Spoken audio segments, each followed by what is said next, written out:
காக்கையின் நன்றி கடன். 2 நாட்களாக சுந்தர்வன பகுதியில தொடர்ந்து மழை பெஞ்சுக்கிட்டே இருந்துச்சு. அந்த காட்டுல வாழ்ந்த காலு ராணிங்கிற 2 காகங்கள் ரொம்ப பசியோட தங்களோட வீட்டுல உட்கார்ந்து இருந்தாங்க. காலு, 2 நாளா நானும் என் குழந்தையும் சரியா எதையுமே சாப்பிடல. வீட்டுல வேற சுத்தமா எந்த தானியங்களும் இல்ல.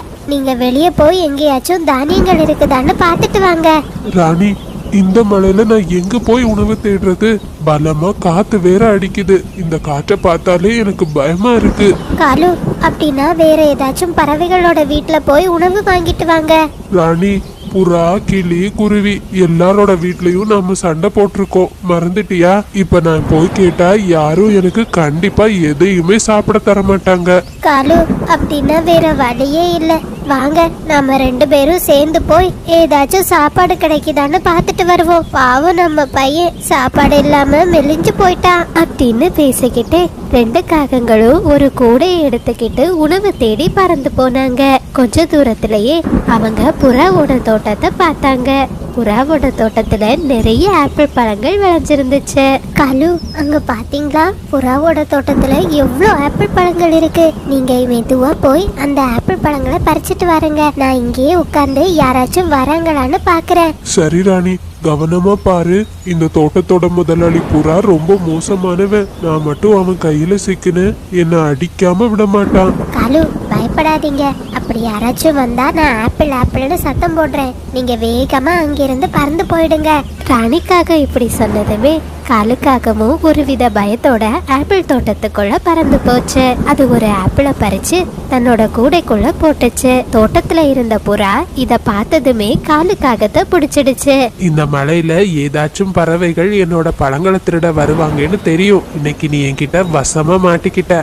என் ஆப்பிள் பழங்களை திருடுனதுக்கு நான் உனக்கு சரியான தண்டனையை தரப்போறேன் அப்படின்னு சொன்ன புறா காலுக்காகத்தை மரத்துல கட்டி வச்சு அடிக்க ஆரம்பிச்சது. இத பார்த்த ராணிக்காகவும் ரொம்ப பயந்துடுச்சு. அது அங்கிருந்து பறந்து வேற இடத்துக்கு போயிடுச்சு. அடச்ச, இந்த புறா வீட்டுல இருக்குன்னு பார்த்தா அது தோட்டத்துல ஒளிஞ்சுக்கிட்டு இருக்கு. பாவம், என்னோட காலுவை அது கட்டி போட்டுடுச்சு. இப்ப நான் என்ன பண்ணுவேன்? என் கணவர் காலுவை விடுவிப்பனா இல்ல என் குழந்தை ஜக்குவுக்காக உணவு தேடுவனா? என்ன பண்றதுன்னு ஒண்ணுமே புரியலையே அப்படின்னு சொன்ன ராணிக்காகவும் ஒரு நதிக்கரையோட பக்கத்துல இருந்து புலம்பிக்கிட்டு இருந்துச்சு. அந்த நதிக்கு தண்ணீர் குடிக்க வந்த ஒரு கழுகு இதை எல்லாத்தையும் பார்த்துக்கிட்டு இருந்துச்சு. காகத்தோட புலம்பல கேட்ட கழுகு காகத்தோட பக்கத்துல பறந்து போச்சு. காகமே, என்ன ஆச்சு உனக்கு? இந்த மழையில இருந்து ஏதேதோ சொல்லி புலம்பிக்கிட்டு இருக்க. உனக்கு என்ன பிரச்சனை?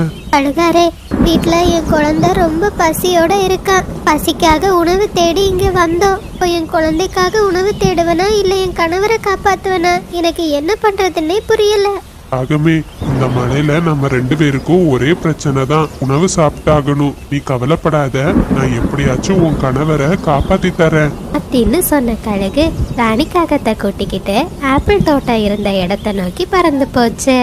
ஆப்பிள் தோட்டத்துக்கு வந்த கழுகு மரத்துல இருந்து ஆப்பிள்களை பறிச்சு கீழே போட ஆரம்பிச்சது. ஆப்பிள் மரத்தையும் பலமா ஆட்ட ஆரம்பிச்சது. அட, என்ன இது? ஆப்பிள் விழுற சத்தம் கேக்குது.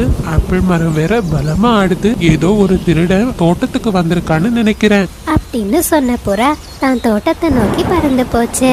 அந்த சமயத்தை பயன்படுத்தின ராணிக்காகவும் தான் கணவரோட கட்டை அவிழ்த்து விட்டுச்சு. பிறகு வேகமா தோட்டத்துல இருந்து வெளியே பறந்து போயிட்டாங்க. புறா தான் தோட்டத்துக்கு வரதுக்குள்ள கழுகு அந்த தோட்டத்துல இருந்து ஒரு ஆப்பிள் பழத்தை எடுத்துக்கிட்டு அங்கிருந்து பறந்து போயிடுச்சு. காலு, உங்களை காப்பாத்துறதுக்கு இந்த கழுகு தான் எனக்கு உதவி செய்தது. இந்த கழுகு மட்டும் இல்லைன்னா உங்களோட நிலைமை அவ்வளோதான். கழுகாரே, உங்களுக்கு ரொம்ப நன்றி. நீங்க மட்டும் இல்லைன்னா அந்த புறா என்ன அடிச்சு சாகடிச்சிருக்கும். காகங்களே, கவலைப்படாதீங்க. நானும் உங்களை மாதிரி உணவு தேடி தான் வீட்டுல இருந்து வெளியே வந்தேன். நம்ம காடு முழுவதும் காலியா தான் இருக்கு.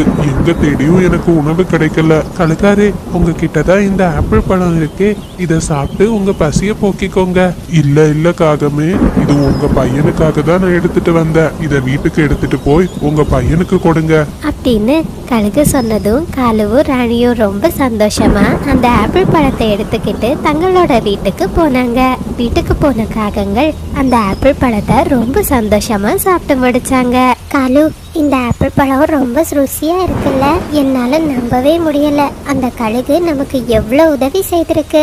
ஆமா ராணி, நீ சரியா சொன்ன. ஆனா பாவம், அந்த கழுகு தான் பசியோட வீட்டுக்கு போயிடுச்சு. கழுகுகளுக்கு மாமிசம்னா ரொம்ப பிடிக்கும். மழைனால எந்த பறவைகளும் வீட்டை விட்டு வெளியே வராது. அதனாலதான் கழுகு ரொம்ப பசியா இருக்கு.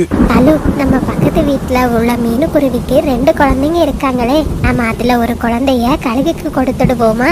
அட ராணி, இது அருமையான யோசனை. நாம கழுகுக்கு கூட நட்பு வைக்கிறது ரொம்ப நல்ல விஷயம்தான். எதிர்காலத்துல அதனோட உதவி நமக்கு தேவைப்படும் அப்படின்னு பேசிக்கிட்ட காகங்கள் மீனுக்குருவியோட குழந்தைய கடத்துறதுக்கு சரியான தருணத்தை எதிர்பார்த்து ஒரு மரக்கிளையில உட்கார்ந்து மீனுக்குருவியோட வீட்டையே பார்த்துக்கிட்டு இருந்தாங்க. அம்மா, 2 நாளா தொடர்ந்து மழை பெஞ்சுக்கிட்டு இருக்கம்மா. இந்த மழையில நம்ம காட்டுல இருக்கிற குளங்கள் எவ்வளவு நிரம்பி இருக்குன்னு பார்க்கணும். வாங்கம்மா, நம்ம வெளியே போலாம். குக்கு, மழை காலத்துல நம்ம வெளியே தனியா போறது ரொம்ப ஆபத்து. வேண்டாம், நீ வீட்டிலேயே உட்காரு. மழை நின்ன அப்புறம் குளத்தை போய் பார்க்கலாம். அக்கா, நீ அத அம்மா கிட்ட சொல்லுக்கா. ஆற்றங்கரையோட பக்கத்துல ருசியான பழங்களும் இருக்கும். நாம அந்த பழங்களை சாப்பிட்டுக்கிட்டு கொஞ்ச நேரம் ஆற்றங்கரையில உட்கார்ந்துருக்கலாம். தம்பி, இல்லப்பா, அம்மா சொல்றதுதான் சரி. மழை காலத்துல நம்ம தனியா எங்கேயும் போக கூடாது. நீ வீட்லயே உட்காந்து தூங்கு. மழை நின்ன அப்புறம் அக்கா உன்னை வெளியே கூட்டிட்டு போறேன் அப்படின்னு பேசிக்கிட்ட பறவைகள் கொஞ்ச நேரத்திலேயே தங்களோட வீட்டுல படுத்து தூங்க ஆரம்பிச்சாங்க. ஆனா குக்குவுக்கு குளத்தை பார்க்கணுங்கிற ஆர்வம் ரொம்ப அதிகமா இருந்துச்சு. குக்குவோ தூக்கம் வராம ரொம்ப கஷ்டப்பட்டான். அம்மாவும் அக்காவும் தூங்கிட்டாங்க. இதுதான் சரியான நேரம். நான் சீக்கிரம் போய் குளத்தை பார்த்துக்கிட்டு ரொம்ப சீக்கிரமா வீட்டுக்கு திரும்பி வந்துடுவேன் அப்படின்னு சொன்ன குக்கு யாருக்கும் தெரியாம தான் வீட்டுல இருந்து வெளியே பறந்து போனா. இத தூரத்துல இருந்து பார்த்த காகங்கள் ரொம்ப சந்தோஷம் ஆகிட்டாங்க. காலு, அங்க பாத்தீங்களா, அந்த சின்ன குருவி தனியா பறந்து போய்கிட்டு இருக்கு. இதுதான் சரியான நேரம். அதே நேரத்துல குக்குவோ அவன் ஆசைப்பட்டபடியே குளத்தங்கரையில உட்கார்ந்து குளத்தோட அழகை ரசிச்சுக்கிட்டு இருந்தான். ஆக, இந்த மலைத்துளிகள் குளத்து மேல விழும்போது எவ்வளவு அழகா இருக்கு. இதெல்லாம் பாக்குறதுக்கே தனி அழகுதான். அந்த சமயத்துல குக்குவோட பக்கத்துல போன காலுக்காக ரொம்ப வேகமா குக்குவை ஒரு சாக்கு மூட்டையில அடைச்சிடுச்சு. ஐயோ, யாரு என்ன அடைச்சது? என்ன வெளியே விடுங்க, நான் வீட்டுக்கு போகணும். என் அம்மாவும் அக்காவும் என்ன தேடுவாங்க. ஆனா காகங்கள் வேகமா குக்கு இருந்த சாக்கு மூட்டையை எடுத்துக்கிட்டு தங்களோட வீட்டுக்கு பறந்து போயிட்டாங்க. அப்படியே மறுநாள் காலையில வந்துச்சு. காட்டுல ஒரு வழியா மழையும் நின்னுச்சு. மீனுக்குருவி தான் பையன் குக்குவை காணாததும் ரொம்ப அதிர்ச்சி ஆகிடுச்சு. மகளே சாரா, தம்பிய வீட்டுல எங்கேயும் காணல. அவன் எங்க போயிருப்பான்? உடனே மீனுக்குருவியும் அதனோட பொண்ணும் ரொம்ப வேகமா ஜாமுன் மரம் இருந்த இடத்தை நோக்கி பறந்து போனாங்க. ஐயோ, இங்கேயும் காணலையே. மகனே குக்கு, நீ எங்கடா போயிட்ட? அம்மா, கவலைப்படாதீங்கம்மா. ஒருவேளை தம்பி குளத்தங்கரைக்கு போயிருப்பான். நாம அங்க போய் தேடி பார்க்கலாம். ஆனா குளத்தங்கரையிலயும் குக்கு இல்லாததுமே 2 குருவிகளும் ரொம்ப வருத்தாகிட்டாங்க. அம்மா, தம்பி எங்கம்மா போயிருப்பான்? வாங்கம்மா, நம்ம எப்படியாவது தம்பியை தேடி கண்டுபிடிச்சாகணும். எல்லா இடத்துலயும் தம்பியை தேடி பார்க்கலாம் அப்படின்னு பேசிக்கிட்ட பறவைகள் ரொம்ப வருத்தத்தோட காட்டுல இருந்த எல்லா இடங்கள்லயும் தங்களோட குழந்தைய தேட ஆரம்பிச்சாங்க. வாங்க காகங்களே, என்ன இது? இந்த பையில என்ன கொண்டு வந்திருக்கீங்க? கழுகாரே, எல்லாம் சந்தோஷமான விஷயம்தான். இந்த பையில ஒரு சின்ன குருவி இருக்கு. உங்களுக்கு தான் சின்ன குருவியோட இறைச்சின்னா ரொம்ப பிடிக்குமே, சாப்பிடுங்க. ஆமா, நீங்க எதுக்காக இதை இங்க கொண்டு வந்தீங்க? கழுகாரே, நீங்க தானே நேற்றுக்கு எங்களுக்கு அவ்வளோ பெரிய உதவி செய்தீங்க. அதுக்கு கைமாறாதான் எங்களால முடிஞ்ச ஒரு சின்ன உதவி. இதையெல்லாம் கேட்டுக்கிட்டு இருந்த குழந்தை குக்கு ரொம்ப பயந்துட்டான். ஐயோ, என்ன சாப்பிடாதீங்க. என்ன என் அம்மாவும் அக்காவும் தேடிக்கிட்டு இருப்பாங்க. என்ன விட்டுடுங்க, நான் வீட்டுக்கு போகணும். குக்குவோட இந்த குரலை கேட்ட கழுகு ரொம்ப கோவம் ஆகிடுச்சு. காகங்களே, உங்களுக்கு இரக்கங்கிறது கொஞ்சம் கூட இல்லையா? நான் மாமிசம் சாப்பிட மாட்டேன், நான் சைவம் சாப்பிட்ற கழுகு. அப்படின்னா அவ்வளோ பசியா இருந்தனா அந்த மலையில உன் மனைவியை அடிச்சு சாப்பிட்டுருப்பனே. நீங்க ரொம்ப மோசமானவங்க, இங்கிருந்து ஓடி போயிடுங்க. கழுகு இப்படி சொன்னதுமே பயந்து போன காகங்கள் வேகமா அங்கிருந்து பறந்து போயிட்டாங்க. சின்ன குருவி, நீ பயப்படாத. என்னால உனக்கு எந்த தீங்கும் வராது. நான் சீக்கிரம் உன்னை உன் அம்மா கிட்ட சேர்த்துடுறேன், சரியா? அந்த சமயத்துல மீனுக்குருவி தான் குழந்தைய தேடிக்கிட்டு அந்த பக்கமா வந்துச்சு. தான் குழந்தை குக்குவ உயிரோட பார்த்ததும் மீனுக்குருவி ரொம்ப சந்தோஷம் ஆகிடுச்சு. கழுகு நடந்த எல்லா விஷயத்தையும் மீனுக்குருவி கிட்ட சொல்லுச்சு. கழுகாரு, உங்களுக்கு ரொம்ப நன்றி. நீங்க செய்த இந்த உதவியை நான் என்னைக்குமே மறக்க மாட்டேன். உங்களோட பேச்சை கேட்காம நான் வீட்டை விட்டு வெளியே வந்தது ரொம்ப தப்பு. இன்னைக்கு நான் உங்களுக்கு ஒரு வாக்கு கொடுக்கறேன். இனிமே நீங்க சொல்ற பேச்சை நான் என்னைக்குமே தட்ட மாட்டேன். குக்கு இப்படி சொன்னதை கேட்ட மீனுக்குருவி ரொம்ப சந்தோஷம் ஆகிடுச்சு. பிறகு மீனுக்குருவி தான் குழந்தைங்களை கூட்டிக்கிட்டு ரொம்ப சந்தோஷமா தன்னோட வீட்டுக்கு பறந்து போச்சு.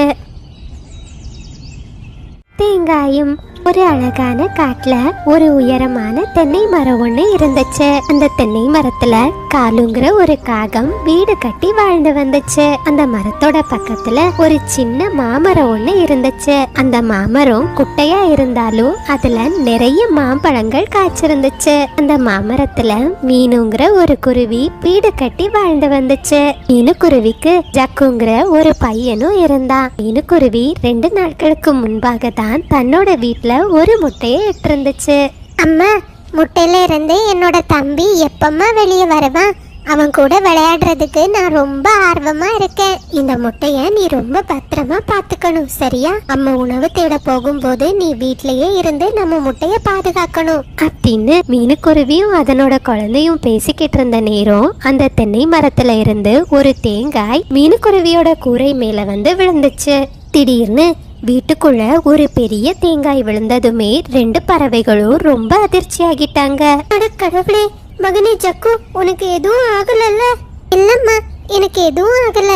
நான் நல்லா இருக்கேன். நம்ம முட்டையும் நல்லா இருக்குமா? நான் இப்பவே காலுக்காகத்துக்கிட்ட போய் இந்த விஷயத்த சொல்றேன் அப்படின்னு சொன்ன மீனுக்குருவி காலுக்காகத்தோட வீட்டை நோக்கி பறந்து போச்சு. ராணி அக்கா, உங்க மரத்துல இருந்து விழுந்த தேங்காய் இன்னைக்கு என் வீட்டோட மேற்கூரைய உடைச்சிடுச்சு. என் பையன் ஜக்கு இன்னைக்கு உயிர் பிழைச்சதே பெரிய விஷயம். என் வீட்டுல வேற முட்டை இருக்கு. மீனு, தேங்காய் விழுந்ததுக்கெல்லாம் நாங்க என்ன பண்ண முடியும்? தென்னை மரம்னா தேங்காய் விழதான் செய்யும். இல்ல ராணி அக்கா, உங்க மரத்துல நிறைய விளைஞ்ச தேங்காய்கள் இருக்கு. நீங்க சீக்கிரம் அதை வெட்டிட்டீங்கன்னா தேங்காய் விழுறத தவிர்க்கலாம். ஹே மீனு, இங்க இருந்து போயிடு. இது எங்களுக்கு சொந்தமான மரம். எங்க மரத்தை எப்படி வச்சுக்கணும்னு எங்களுக்கு தெரியும். உனக்கு இஷ்டம் இல்லைன்னா உன் வீட்டை வேற எங்கேயாச்சும் போய் கட்டிக்கோ. என் மரத்துல இருந்து தேங்காய் விழாதான் செய்யும். ஹலோ அண்ணா, உங்க மரத்துல இருந்து தேங்காய் விழ வேண்டாம்னு சொல்லல. ஆனா அது ஏன் வீட்டு மேற்கூரையில விழாம பாத்துக்கோங்கன்னு தான் சொல்றேன். இதுக்கு மேலே எங்க வீட்டு மேல தேங்காய் விழுந்தா நான் சும்மா இருக்க மாட்டேன் அப்படின்னு சொல்லிட்டு மீனுக்குருவி ரொம்ப கோவமா அங்கிருந்து பறந்து போயிடுச்சு.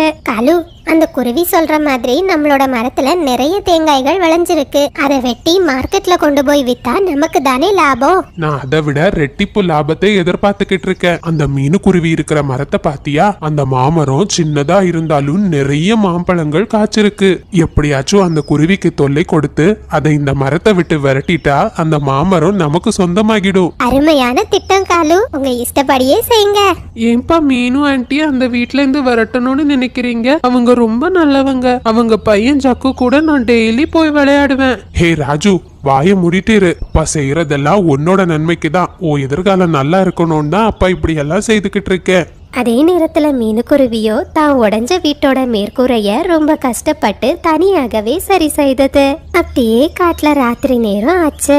அம்மா அம்மா, எனக்கு பயமா இருக்குமா. ராத்திரி நாம தூங்கிக்கிட்டு இருக்கும் போது தேங்காய் வந்து மேல விழுந்தா நாம என்னம்மா பண்ணுவோம்? மகனே ஜக்கு, அப்படி எதுவும் ஆகாதுப்பா. அம்மா அந்த காகங்கள் கிட்ட தேங்காய்களை வெட்ட சொல்லிட்டேன். கண்டிப்பா அவங்க சீக்கிரம் தேங்காய்களை வெட்டிடுவாங்க.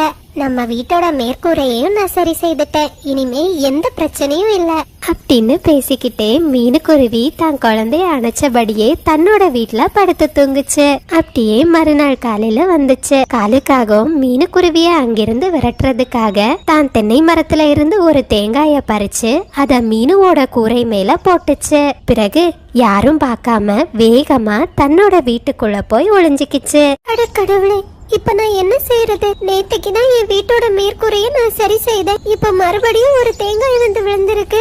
அம்மா, நீங்க இப்பவும் ராணி ஆண்டி கிட்ட போய் சொல்லுங்கம்மா. இல்ல ஜக்கு, நான் என்ன சொன்னாலும் அந்த காகங்கள் கேட்காது. நம்ம வீட்டை தான் வேற இடத்துல கட்ட சொல்லுவாங்க. இனி வேற வழியே இல்ல. நம்ம வீட்டோட மேற்கூரையை தான் நம்ம பலமா கட்டியாகணும் அப்படின்னு சொன்ன மீனுக்குருவி மார்க்கெட்டுக்கு போய் கொஞ்சம் மரக்கட்டைகளை வாங்கிட்டு வந்துச்சு. பிறகு அந்த மரக்கட்டைகளை வச்சு தான் வீட்டோட மேற்கூரைய ரொம்ப பலமா கட்ட ஆரம்பிச்சது.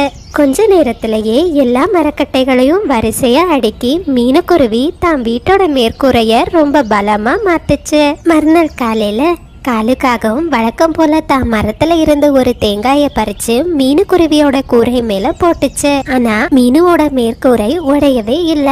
ஓஹோ, மீனு, மரக்கட்டைகளால உன் வீட்டோட மேற்கூரைய ரொம்ப உறுதியா கட்டியிருக்கியா? இந்த காலு இருக்கிறது வர உன்னை இந்த மரத்துல நான் இருக்கவே விட மாட்டேன் அப்படின்னு சொன்ன காலுக்காகவும் தேங்காய்களை வேகமா மீனுக்குருவியோட கூரையின் மேல போட்டுச்சு. பிறகு காலுக்காகவும் வழக்கம் போல தான் வீட்டுக்குள்ள ஒளிஞ்சுக்கிட்டு மீனுக்குருவியோட வீட்டுல என்ன நடக்குதுன்னு பாத்துக்கிட்டு இருந்துச்சு. அட கடவுளே, நான் இன்னும் என் வீட்டோட மேற்கூரைய பலமா கட்டணும்னு நினைக்கிறேன் அப்படின்னு சொன்ன மீனுக்குருவி மறுபடியும் அதிகமான மரக்கட்டைகளை எடுத்து தான் வீட்டோட மேற்கூரைய இன்னும் பலமா கட்ட ஆரம்பிச்சது. கொஞ்ச நேரத்திலேயே ரொம்ப பலமான வீட்டோட மேற்கூரைய அது கட்டி முடிச்சது. அன்னைக்கு சாயந்தரம் ராணிக்காகவும் தன்னோட வீட்டுல ஒரு முட்டையை இட்டது. இத பார்த்த 2 காகங்களும் ரொம்ப சந்தோஷப்பட்டாங்க. காலு, பாத்தீங்களா, நான் முட்டை இட்டிருக்கேன். நம்ம ராஜு கூட விளையாட இன்னும் ஒரு குழந்தை வரப்போகுது. ஆமா ராணி, எனக்கு ரொம்ப சந்தோஷமா இருக்கு. இந்த முட்டையில இருந்து நம்ம குழந்தை வெளிவரதுக்குள்ள நம்ம குழந்தைக்கு பரிசா அந்த மாமரத்தை கொடுக்கணும்னு ஆசைப்படுறேன். மறுநாள் காலையில குழந்தை ராஜு வழக்கம் போல விளையாடுறதுக்காக மீனுவோட வீட்டுக்கு வந்துச்சு. ஜக்கு, உனக்கு ஒரு விஷயம் தெரியுமா? எங்க வீட்ல ஒரு முட்டை இருக்கு. எங்க அம்மா சொன்னாங்க சீக்கிரம் அந்த முட்டையில இருந்து எனக்கு ஒரு தம்பி பாப்பா வந்து என் கூட விளையாடுவான்னு. எங்க வீட்லயும் தான் முட்டை இருக்கு. சீக்கிரம் என் கூட விளையாடவும் ஒரு தம்பி பாப்பா வருவான். நான் உன் வீட்ல இருக்கிற முட்டைய விட என் வீட்ல இருக்கிற முட்டை ரொம்ப பெருசு தெரியுமா? இல்ல இல்ல, எங்க வீட்ல இருக்கிற முட்டை தான் பெருசு. அப்படியா? இரு, இப்பவே வரேன் அப்படின்னு சொன்ன குழந்தை ராஜு யாருக்கும் தெரியாம தான் வீட்ல இருந்த முட்டையை எடுத்துக்கிட்டு மீனுவோட வீட்டுக்கு வந்துச்சு. பாத்தியா, எங்க வீட்ல இருக்கிற முட்டை தான் பெருசு. அட ராஜு, நீ எதுக்காக உன் வீட்ல இருந்த முட்டையை எடுத்துட்டு வந்த?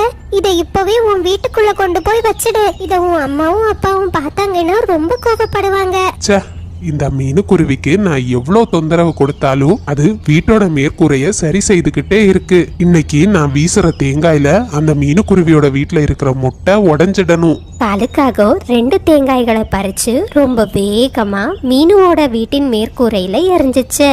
அப்படி விழுந்த 2 தேங்காய்கள்ல ஒன்று நேரா காலுக்காகத்தோட முட்டை மேல விழுந்துச்சு. இன்னொன்னு குழந்தை ராஜு மேல விழுந்துச்சு. குழந்தை ராஜுவும் இறந்து போயிட்டான். அட கடவுளே, ராஜு உனக்கு என்ன ஆச்சு? உன் அப்பாவும் அம்மாவும் வந்து கேட்டா நான் என்ன பதில் சொல்லுவேன்? தான் கையாலேயே தான் மகனையும் தான் முட்டையையும் உடைச்சதை நினைச்சு காலுக்காக ரொம்ப வருத்தப்பட்டுச்சு. மகனே ராஜு, எழுந்துடு எழுந்துடு மகனே, உனக்கு என்ன ஆச்சு? பிறகு 2 காகங்களும் அந்த காட்டுல இருக்கவே பிடிக்காம தங்களோட வீட்டை காலி செய்துட்டு வேற காட்டுக்கு பறந்து போயிட்டாங்க. குழந்தைகளே, இதத்தான் நம்ம முன்னோர்கள் சொல்லுவாங்க, கெடுவான் கேடு நினைப்பார்.